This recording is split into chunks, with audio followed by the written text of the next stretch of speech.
Hey guys, it's Steve here. I just want to quickly go over RER's market report for the month of February in Newark. Now, the first thing I want to look over are the vital sign indicators. These indicators look directly into 5 factors that affect the real estate market. Usually we look into the moving averages of these indicators and then compare the results to the past year in order to find the trend changes, which we call the momentum. Now, each of these indicators should be looked at together instead of individually. Just because one indicator is swinging in one direction doesn't mean anything by itself.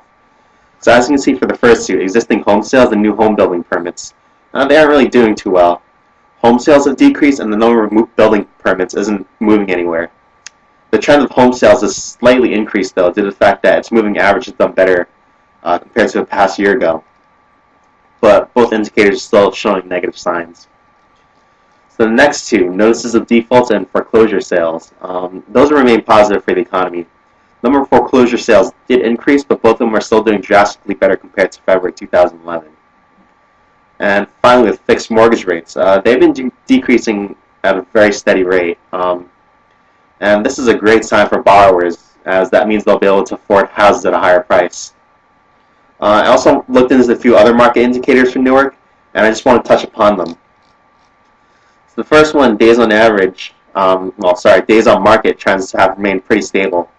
The moving averages tend to remain in the mid-90s range. Looking at the sales minus list price now, the median difference in February was only about $450, so final prices have remained very close to listing price. And next we can see that non-distressed sales are decreasing and distressed sales are increasing, which doesn't seem like a good sign if things continue that way. And finally, in some recent news, we have, let me get to it.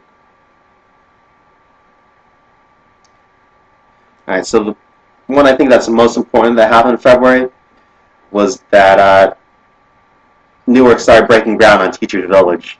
This is a big project that's going to have a big effect on downtown. It's a $150 million mixed-use project covering 4 blocks. So that's my overview of February's market report. Download it, check it out, and you'll get all the details of what's happening in Newark. Stay tuned next month for our next market report.